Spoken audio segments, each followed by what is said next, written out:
Então, dando continuidade, né, ao nosso estudo aí da zoologia, nós falamos aí na aula passada dos grupos de invertebrados, né?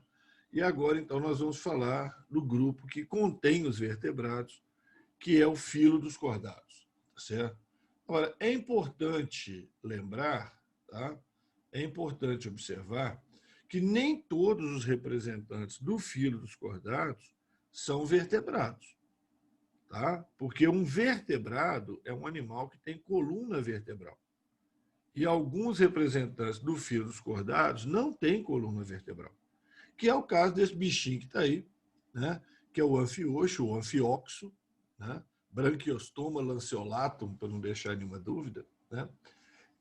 Esse animal ele é um protocordado, tá? Ele está no filo dos cordados, mas ele faz parte do grupo dos protocordados, quer dizer, dentro dos cordados existem os vertebrados, existem os protocordados. Então, ele é um protocordado. Então, ele não é vertebrado. Tá? Então, a expressão cordado invertebrado se aplica a ele. Né? Ele é um cordado, mas ele é invertebrado, ele não tem coluna vertebral. Tá? Então, dentro do filo dos cordados, os principais grupos que a gente tem estão aqui representados. Né? O anfioxo, o anfioxo, né? É um protocordado. Né? O tubarão é um peixe, o sapo é um anfíbio, o jacaré é um réptil, a avestruz é uma ave e o macaco é um mamífero. Né? Então, basicamente, são os grupos, né, importantes que a gente tem aí dentro do filo dos cordados, sendo que peixe, anfíbio, réptil, ave e mamífero são os vertebrados. Então, esses a gente dá mais atenção a eles. Mas toma muito cuidado para não achar que todo cordado é vertebrado. Tá? Para não achar que cordado e vertebrado são sinônimos. Tá certo? Protocordado está dentro dos cordados, né? E não é vertebrado. Do ponto de vista embrionário, os cordados são todos triblásticos, deuterostômios e celomatos. Então, pelo fato de serem deuterostômios, tá? Eles se assemelham mais aos equinodermas, tá certo? Do que, por exemplo, aos artrópodes, moluscos, anelídeos, né? Que são protostômios. Tá? Então, nós guardamos um parentesco evolutivo maior com o grupo dos equinodermas, tá? Uma vez que eles são deuterostômios, nós também. Tá? Bom, é claro, é o nosso filo, né, gente? É o nosso filo, evidentemente, importantíssimo, aparece demais em prova. Né? É o filo que mais aparece em prova, né? O filo animal que mais aparece em prova, disputando aí com os artrópodes. Né? Os artrópodes também são muito importantes. No desespero, né, se você estiver desesperado de última hora, né, para estudar aí para a prova de zoologia, é cordado, artrópode e verminose. Tá certo? Cordado, artrópode e verminose. Tá? No desespero de última hora, se precisar, né, é isso aí que você vai ter que se agarrar. Tem todos os sistemas, né, circulatório, respiratório, digestivo, excretor, nervoso, reprodutor, endócrino, né, tegumentar, tem todos os sistemas. E tem 3 características importantíssimas, tá? Que vocês não podem ter a menor dúvida, certo? Cordados, tem esse nome cordado, porque eles apresentam a notocorda. A notocorda é um eixo de sustentação que surge no embrião, permanece na vida inteira do anfioxo, tá? Como eixo de sustentação do corpo, e nos vertebrados ela é substituída pela coluna vertebral. Tá? Ela é destruída e no lugar dela é construída a coluna vertebral. Tá certo? Nos vertebrados. Tá? Então, todos os cordados têm notocorda na vida embrionária. Tá? Todos os cordados também têm fendas branquiais na faringe, pelo menos na vida embrionária. Pelo menos na vida embrionária. Tá? O anfioxo, o anfioxo, né? Mantém as fendas branquiais na faringe. Na fase adulta, tubarão também, tal. Nós não, né? Nós não temos mais fendas branquiais na faringe, mas a gente tinha na vida embrionária, tá? No início da vida embrionária. E o tubo nervoso na posição dorsal. Tá? Tubo nervoso dorsal. Essas três características aí, ó, são compartilhadas por todos os cordados, tá? Pelo menos na vida embrionária. Tubo nervoso dorsal é interessante, né? Porque quando a gente falou aí de artrópode, eu chamei a atenção de vocês que o artrópode tem um cordão nervoso ventral. Tá certo? Cordão, não é tubo, né? Cordão nervoso ventral. Da mesma maneira que os anelídeos, né? Anelídeos têm um cordão nervoso ventral. Então, o sistema nervoso de anelídeo e artrópode, basicamente, é ventral, na forma de um cordão nervoso, certo?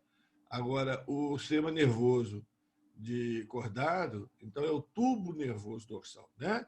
Que vai, no nosso caso, por exemplo, vai dilatar aqui na frente para dar origem ao encéfalo, né? E o resto vai ser a medula espinhal, né? A lógica é essa. Bom, muito bem. O filo dos cordados. Então, nós vamos falar agora das classes, né, que compõem os cordados, tá? Então, nós temos primeiro a superclasse dos peixes. A superclasse dos peixes, ela agrupa três classes de peixes. Três classes de peixes. Os ciclostomatos, né? Ciclostomato quer dizer boca redonda, são peixes que não têm mandíbula, tá? Eles não conseguem fechar a boca deles vive aberta, né? E o representante é a lampreia, tá? O representante é a lampreia. Não está contemplado aí nesse slide, tá? Então, a classe dos ciclostomatos eu deixei de fora. Representante é a lampreia, tá? Eu dei mais importância e mais ênfase para a classe dos condrictes e a classe dos osteíctes, peixes cartilaginosos e peixes ósseos, respectivamente. Então, peixe cartilaginoso, você tem o tubarão e a raia, certo? Peixes ósseos, osteíctes, a maioria dos peixes que vocês conhecem, lambari, traíra, tilápia, sardinha, robalo, atum e vai por aí afora, né? Muito bem. Existem diferenças importantes entre condrictes e osteíctes que vão além da questão do esqueleto, né? Um tem esqueleto cartilaginoso, o outro tem esqueleto ósseo. Mas existem outras diferenças importantes. Então, uma diferença é o tal do opérculo. Os peixes ósseos, eles têm uma espécie de uma tampinha, certo? Que protege a região das brânquias, a região das guelras, tá? Então, na hora que você olha um peixe, né, aqui, né, que tiraram a parede do corpo dele, para você ver o interior, mas ele tem uma tampinha aqui, ó, lateral, né, protegendo as brânquias, protegendo as guelras. Isso é chamado opérculo. Aí você vê que o tubarão lá não tem, ó, né? O tubarão não tem opérculo, certo? Então, essa seria uma diferença importante entre peixe cartilaginoso e peixe ósseo, tá? Peixe cartilaginoso não tem opérculo, peixe ósseo tem um opérculo para proteção das brânquias, tá? Uma outra diferença importante é a bexiga natatória, conhecida também como bexiga gasosa, bexiga natatória ou bexiga gasosa. Então, os peixes ósseos, eles têm essa bexiga natatória, é uma bolsa que armazena ar, tá? Não tem função de pulmão, tá? Não tem função de pulmão. Ela armazena ar para flutuação. Então, os peixes ósseos, eles conseguem controlar a densidade deles, conforme a quantidade de ar que tem dentro da bexiga natatória ou bexiga gasosa, tá? Aumenta a quantidade de ar, eles ficam menos densos, vão mais perto da superfície. Eliminam o ar, ficam mais densos, descem para o fundo, certo? O peixe cartilaginoso não tem bexiga natatória. Então, o tubarão, para se manter na massa de água, ele tem que ficar nadando, tá? Ele não tem controle de flutuabilidade dele, não. Certo? Se ele parar de nadar, em princípio, ele vai para o fundo, certo? Agora, tem casos especiais, que tem alguns peixes cartilaginosos que têm muita gordura, né? Você sabe que gordura é pouco densa, então eles conseguem manter, né, na massa de água, tá? Mas, em princípio, o peixe cartilaginoso, se ele não nadar ativamente, ele vai para o fundo, que ele não tem esse controle de flutuação, certo? Bom, alguns peixes ósseos raros, tá? Muito raros, são pulmonados. Tem pulmão. Aí não é a bexiga natatória, não. Aí eles têm um pulmão, tá? São chamados peixes dipnoicos. Existem 3 gêneros no mundo, tá? Tem um gênero aqui na Amazônia, né, que é a piramboia, Lepidosirem paradoxa, tá? É um peixe pulmonado, a piramboia.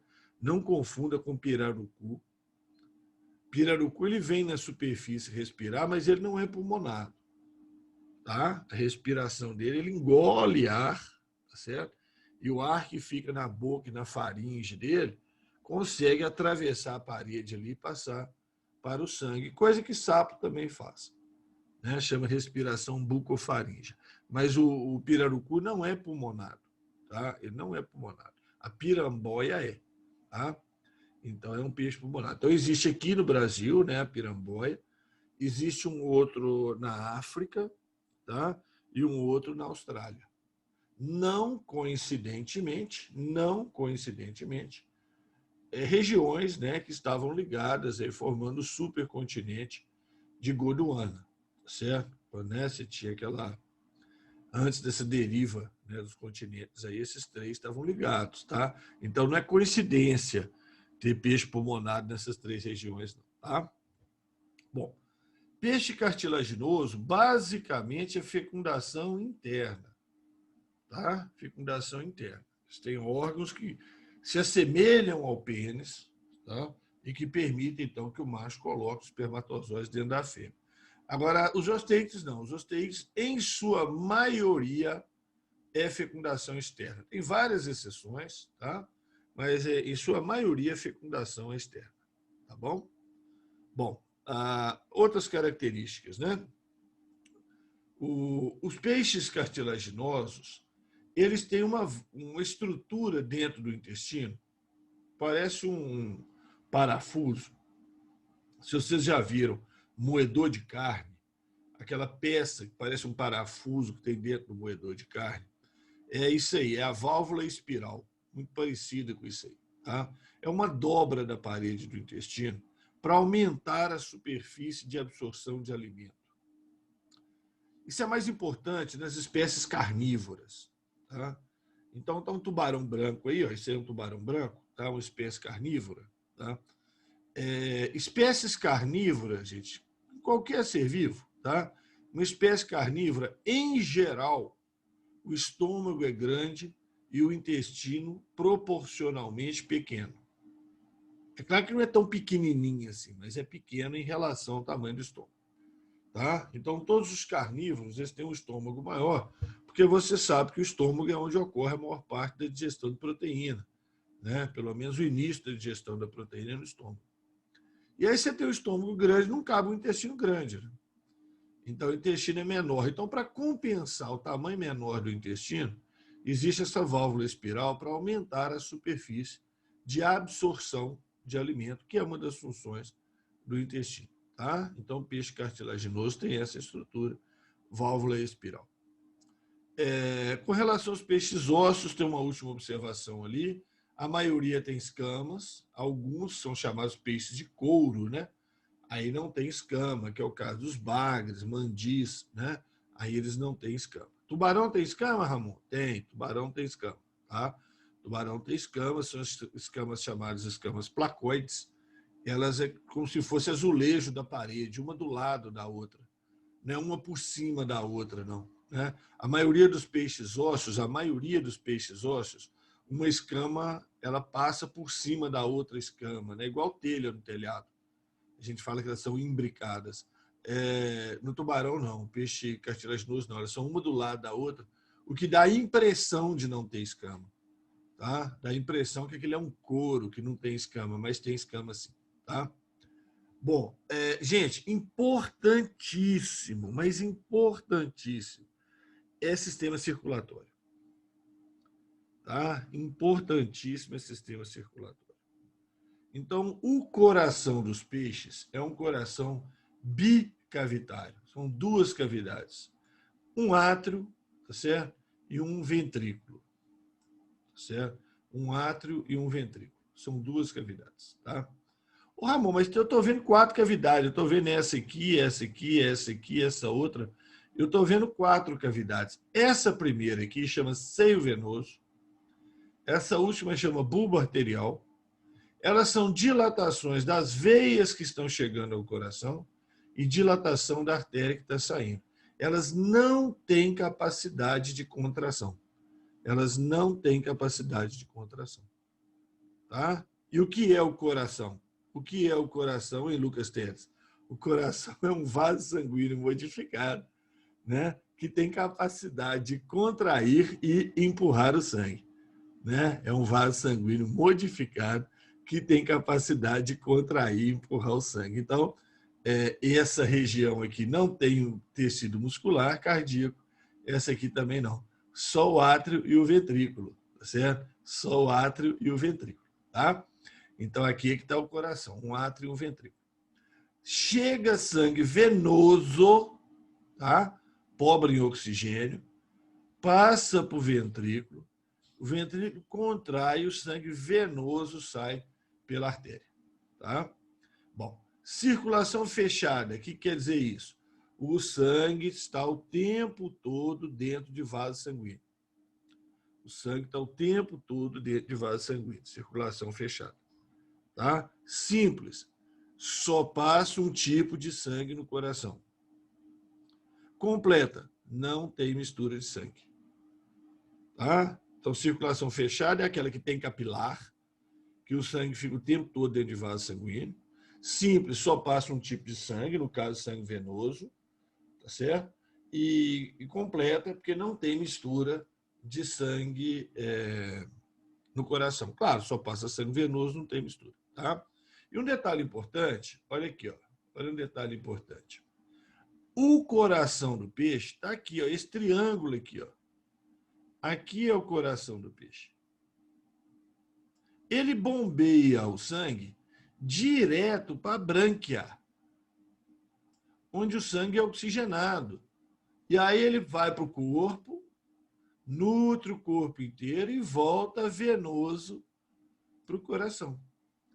Tá? Então ele chega venoso, sai venoso e vai direto para a brânquia. Oxigena o sangue, distribui pelo corpo, volta venoso, né? Faz as trocas e tal, volta venoso para o coração.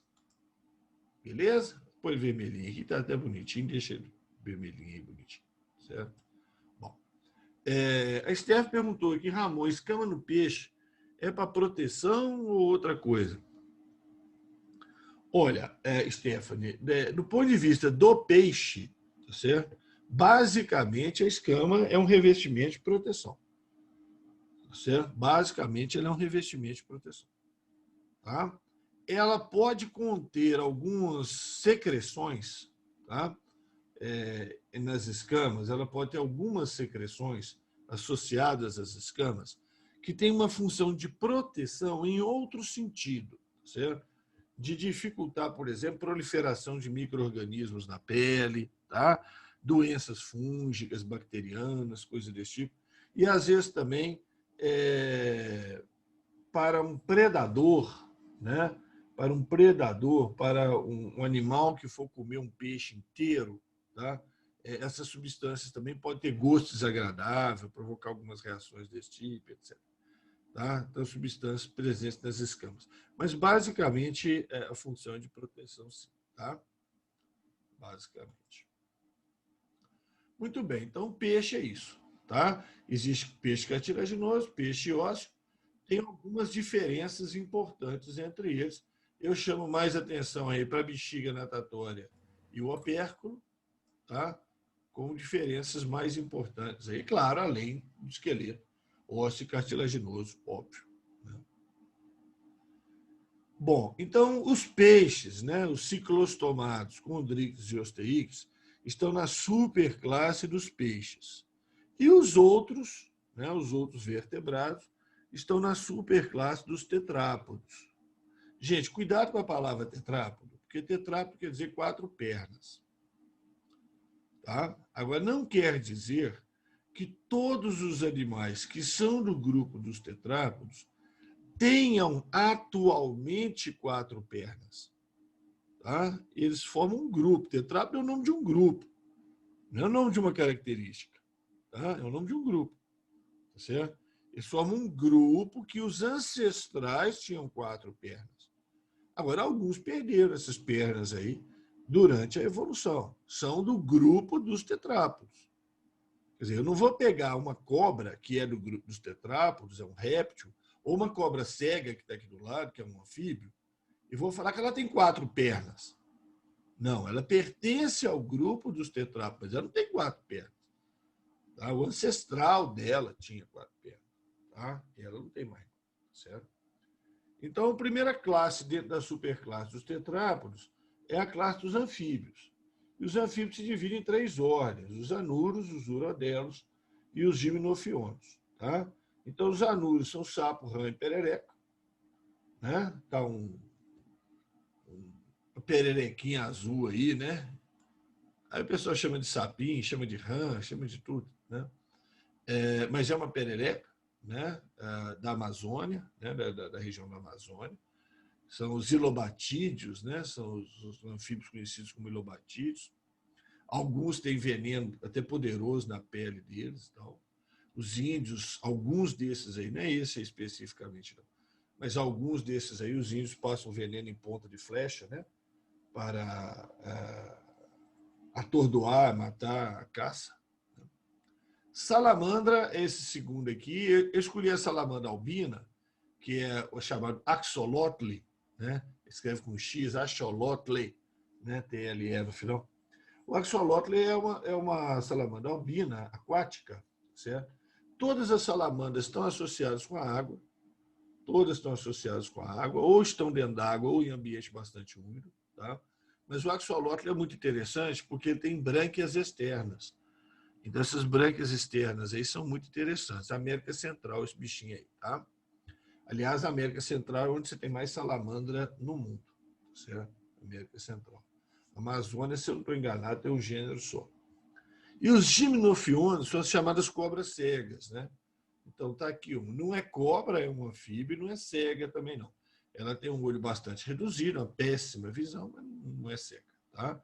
Normalmente elas vivem em formigueiro e época de chuva, e elas saem, formigueiro enche d'água, elas saem, vêm passear aqui fora, os meninos acham que é cobra, mata tudo, certo? Não é cobra, não. Ramon, mas ela tem veneno? Não, não tem veneno.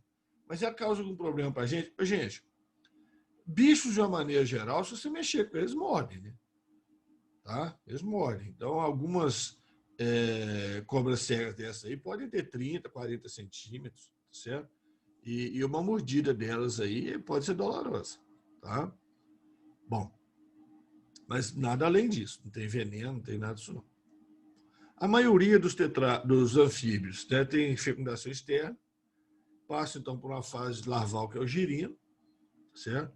Está aqui o esquema aqui do girino, né? O sapo aqui libera os óvulos, né? Aí tem a fecundação externa, aí você tem os óvulos embrionários, tem o girino. Nessa fase, não está mostrando bem aqui não, porque está muito reduzido, mas nessa fase ele tem brânquia, né? Nessa fase ele tem brânquia. Com o tempo ele vai perdendo as brânquias, vai perdendo a cauda, surge o par de pata posterior primeiro, depois o anterior, aí vai perdendo a cauda, tem aquela história lá dos lisossomos, né? Que digerem a cauda, não sei o que, isso cai sempre em prova quando fala de lisossomo, para formar o sapo adulto. Tá? Então, a fase larval, né? Girino, né? Chamado desenvolvimento indireto. A respiração pode ser por brânquia no girino ou em alguns adultos, como é o caso aí da salamandra. Pulmões primitivos. O que são pulmões primitivos? Eles não têm alvéolo, tá? Eles têm umas dobras aí para aumentar a superfície de troca, mas eles não têm alvéolo. E pode ser pela pele também, tá? Então aqui, ó, pela pele pode haver entrada de oxigênio, saída de gás carbônico. Aí você tem uma pele fina, úmida, ricamente vascularizada. Então, esse oxigênio que entra vai para o sangue. Esse oxigênio que entra vai para o sangue. Então, a gente chama de respiração cutânea. Não é troca gasosa por difusão, não. Respiração cutânea. Tá? O coração é tricavitário, certo? Então, são 2 átrios, direito e esquerdo, e um ventrículo. certo? Circulação é fechada, todo vertebrado é fechada. Dupla, passa 2 tipos de sangue no coração. E incompleta, tem mistura de sangue. Tá? Então, dupla passa 2 tipos de sangue, arterial, venoso. Incompleta tem mistura. Como assim, Ramon? Olha aqui. Ó. Esquematicamente, aqui em cima é o pulmão. Tá? Então, está saindo sangue arterial do pulmão. Sangue arterial a gente representa em vermelho, né? O sangue rico em oxigênio vem para o átrio esquerdo, passa para o ventrículo esquerdo. Certo? Agora, do corpo do animal, vem o sangue venoso, por uma veia, traz o sangue venoso para o átrio direito. Quando o átrio direito e o átrio esquerdo contraem, eles jogam o sangue para o ventrículo único.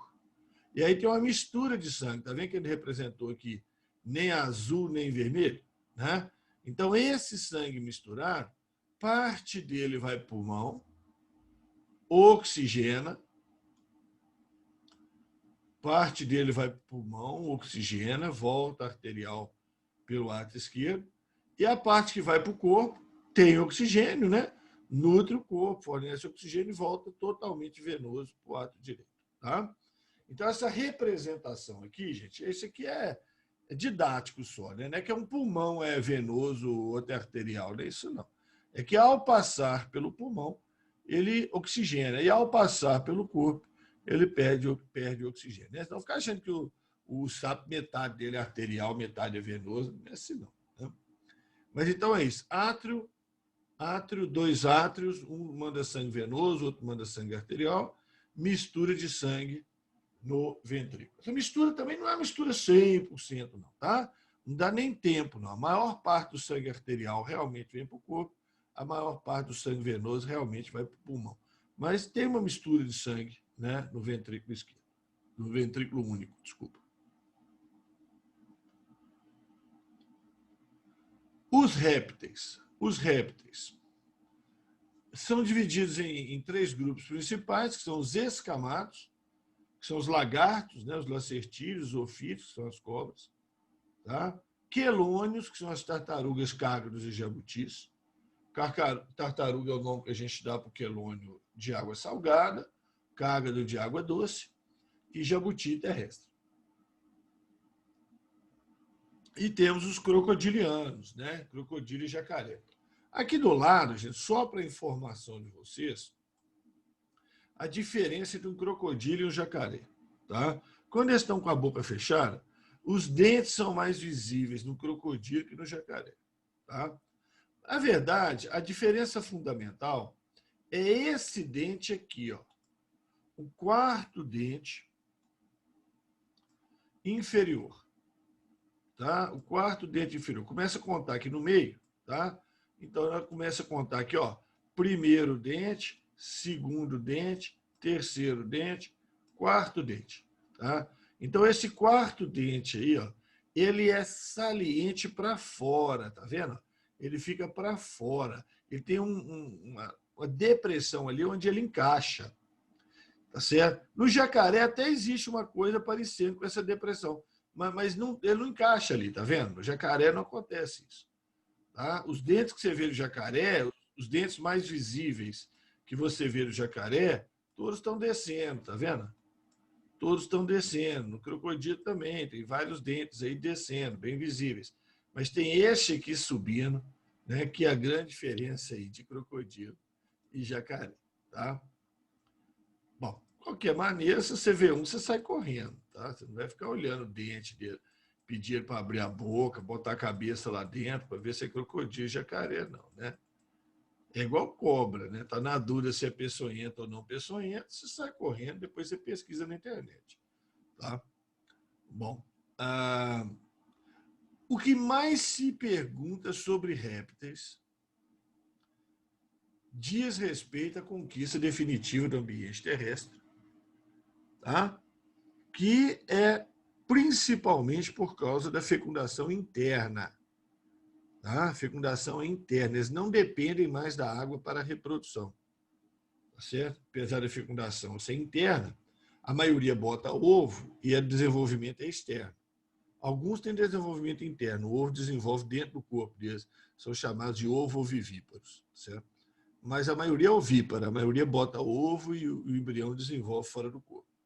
Então, essa independência da água para reprodução, quer dizer, fecundação interna, é a grande conquista aí, né, que propiciou os répteis dominarem o ambiente terrestre por milhões de anos, certo? Por milhões de anos. É muito importante fazer a conexão disso aí com gimnosperma, né? Muito importante fazer a conexão com gimnosperma. Lembra que a gimnosperma também passa a conquistar definitivamente o ambiente terrestre a partir do momento que ela tem um tubo polínico, né? Que não depende mais da água para transportar o gameta masculino. O gameta masculino é transportado dentro do tubo polínico. É isso? Os répteis têm um ovo fechado, um ovo com casca, importante também, né, para desenvolver no ambiente terrestre. A casca deixa passar oxigênio, claro, né? Pele seca com escamas ou com ossículos na pele, né? Você vê no crocodilo mesmo, na tartaruga também, a presença de ossículos na pele. Excreção de ácido úrico, se você lembrar lá da aula de sistema excretor, todo animal que excreta ácido úrico é uma forma de economizar água, né? Lembra, quem tem água à vontade excreta amônia, quem é mais ou menos excreta ureia, e quem tem problema com água excreta ácido úrico, né? Então, excreção de ácido úrico. Respiração exclusivamente pulmonar. O pulmão é um pulmão primitivo também, mas ele já tem mais dobras do que o pulmão do anfíbio. É mais eficiente que o pulmão do anfíbio. E o coração é tricavitário, circulação fechada dupla incompleta, muito parecido com o do anfíbio, mas tem um detalhe, olha aqui, ó. Começa a ter uma separação, certo? Do ventrículo. Começa a ter uma separação do ventrículo. Então, isso aumenta a eficiência. Aqui, sim, a maior parte do sangue arterial que chega no átrio esquerdo vai para o corpo. Nutre o corpo, né, tal, leva oxigênio, volta venoso para o átrio direito. E a maior parte do sangue venoso do átrio direito vai para o pulmão, oxigenar e voltar arterial. Tem mistura? Tem mistura, mas já não é tão grande a mistura. Tá? Já não é tão grande a mistura, porque já existe esse início de separação do ventrículo, né, em dois ventrículos.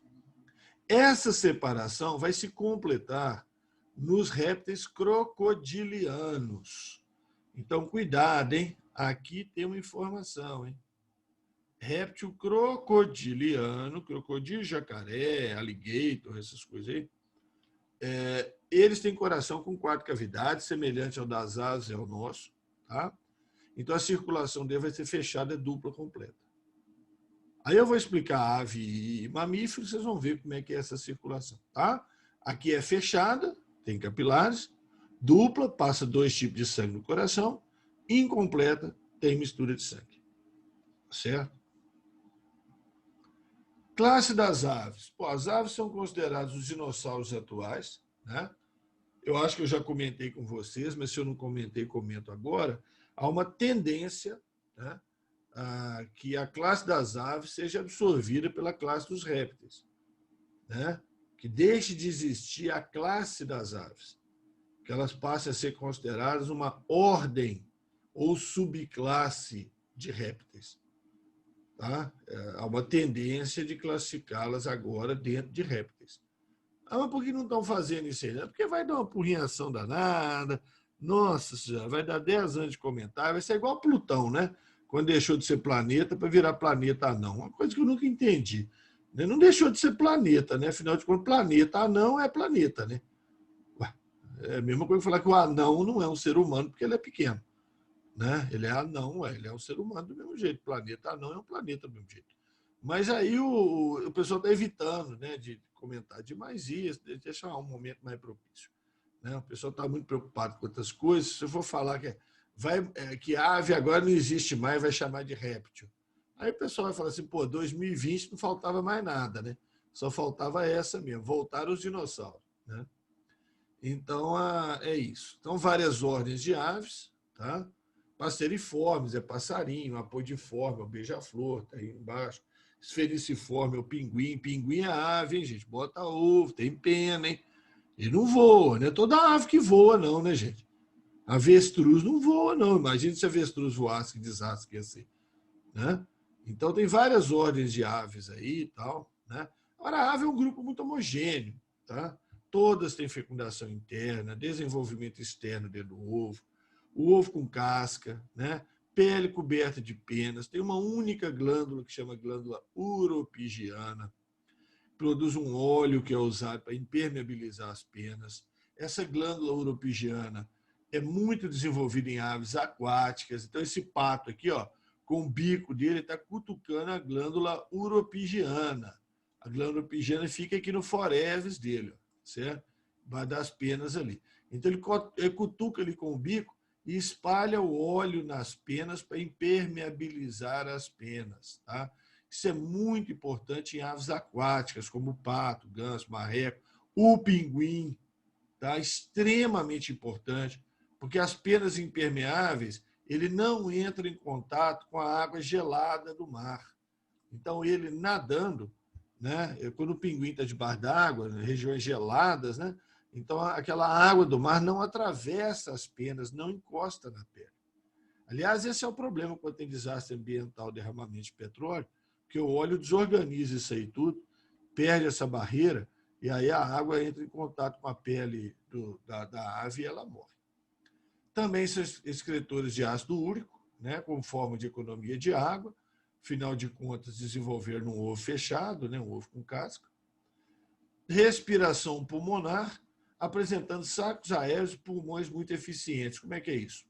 Quando a ave respira, o ar passa pelo pulmão, ocorre troca gasosa, e o ar vai para esses sacos aéreos, estão representados aí em azul claro. Então, o ar passa pelo pulmão, vai para os sacos aéreos. Quando passa pelo pulmão, troca gasosa. Quando a ave expira, o ar passa pelo pulmão de novo, tá? E tem troca gasosa de novo. Então, a ave ela faz troca gasosa na inspiração e na expiração. Ela faz duas trocas gasosas. Tá? Por isso que o pulmão dela é mais eficiente que o de mamífero. E não tem alvéolo, não, tá? São tubos finos, não é alvéolo igual o nosso, não. Coração igual ao nosso, nós vamos comentar daqui a pouco, então, tetracavidade, circulação fechada dupla completa, igual de réptil crocodiliano também. E são homeotermos ou endotermos, isso quer dizer temperatura corporal constante. Vamos comentar daqui a pouco também, agora no próximo slide, com mamífero. Né? Então, está aí, dentro da superclasse tetrápodes, está a classe dos mamíferos, que nós pertencemos. Lá nós temos mamíferos prototérios, né? São os mamíferos prototérios, chamados também monotremados, né? Monotremados, mesma coisa.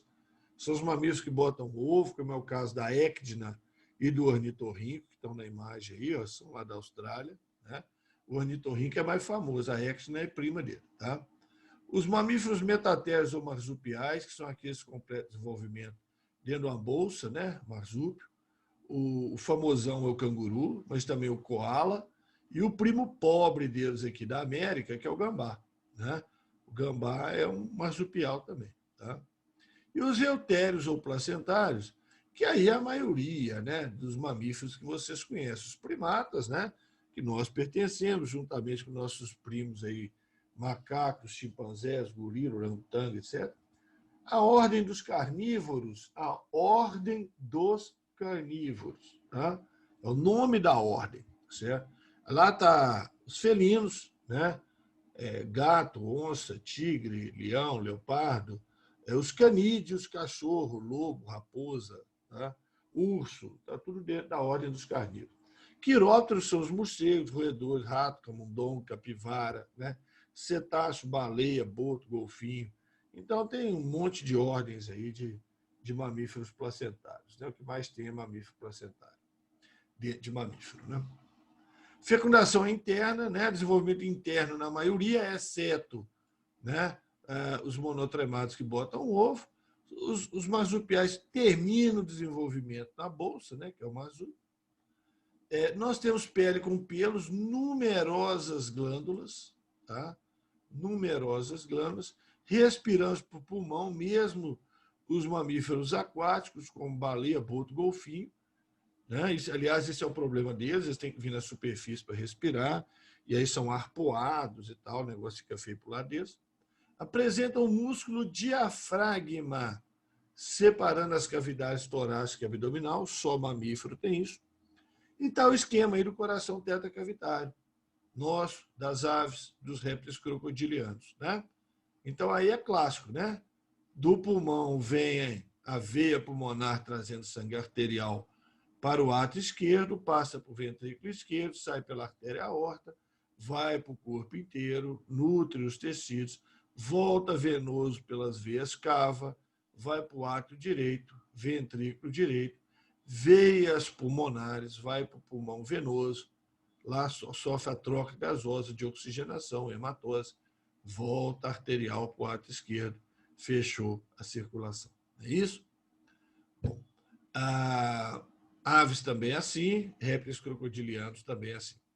Somos homeotermos, temperatura corporal constante. Atenção, apenas aves e mamíferos são homeotermos.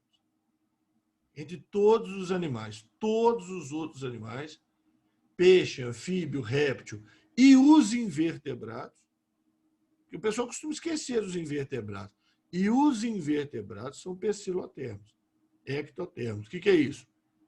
Temperatura corporal variável. Tá? Então, se o dia está a 25 graus, a nossa temperatura é 37.